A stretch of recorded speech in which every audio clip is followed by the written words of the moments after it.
वाजल्या तरी त्या रस्त्यावरून कोणी माणूसच जायला तयार नाही. काय करावं?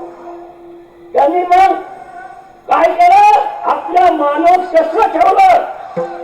जर या 12 वाजेपर्यंत कोणी नाही आलं तर हे मान एकीकडे आणि घर एकीकडे चालला.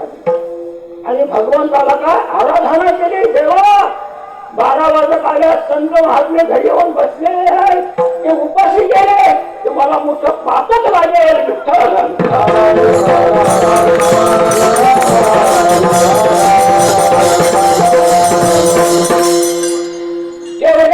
भगवंतानी काय त्याचं ऐकल्यानंतर का भगवंत धनपाल झाले आणि रुक्मिणी माता धनपालीन झाली आणि बैलाच्या गाडीमध्ये बसून काय त्या रस्त्याने चालल्यानंतर